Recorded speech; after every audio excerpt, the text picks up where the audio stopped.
ইসরায়েলের পাপের সীমা লঙ্ঘনের প্রতিশোধ নিতেই যেন তাণ্ডব শুরু করেছে প্রকৃতি। ভয়াবহ আগুনে পুড়ছে ইসরায়েলের দখলকৃত জেরুজালেম।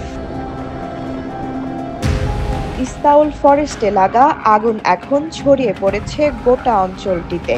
দাউ দাউ করে জ্বলা আগুনে পুড়ছে নেভে শ্যালোম, মেভো হরম, বেকোয়া, তাওজ, মেসিলাত জিওনের মতো দখলদার এলাকাগুলো। ফিলিস্তিনিদের উচ্ছেদ করে স্বপ্নের বাসস্থান গড়ে তোলা ইসরায়েলিরা এখন এক কাপড়ে বের হয়ে আসছে রাস্তায়।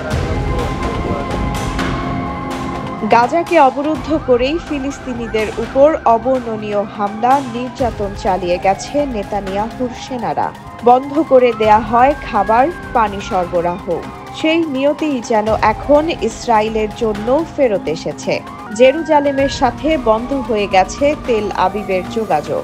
রাস্তা বন্ধ থাকায় অঞ্চলটি ছাড়তে না পেরে অবরুদ্ধ এখন ইসরায়েলিরা।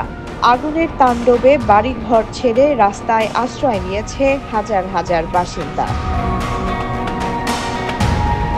আগুন নিয়ন্ত্রণে দখলদার বাহিনীর সেনাদের মোতায়েন করেছে নেতানিয়াহুর সরকার।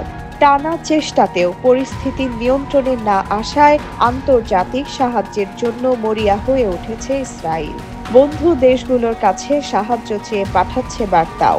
হেলিকপ্টার, দমকল বাহিনী বা সেনারাও আগুনের তেজের সাথে পেরে না ওঠায় নতুন নতুন এলাকায় বাড়ছে দাবানলের তীব্রতা।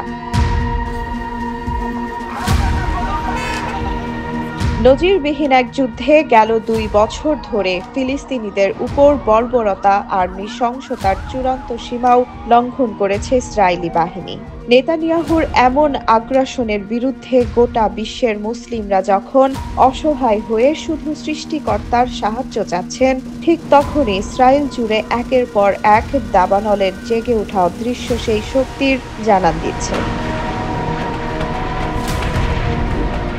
ইসরায়েল বলছে দাবানল পরিস্থিতি এখন নিয়ন্ত্রণের বাইরে। এমনকি শিগগিরই আগুন নেভার কোনো সম্ভাবনাও দেখছে না কর্তৃপক্ষ। এক রাতের ব্যবধানে পুড়ে গেছে ৩,০০০ একর জমি। বাতাসের বেগে আগুনের তীব্রতা আরও বাড়ারও সতর্কতা জারি করেছে ইসরায়েল সরকার।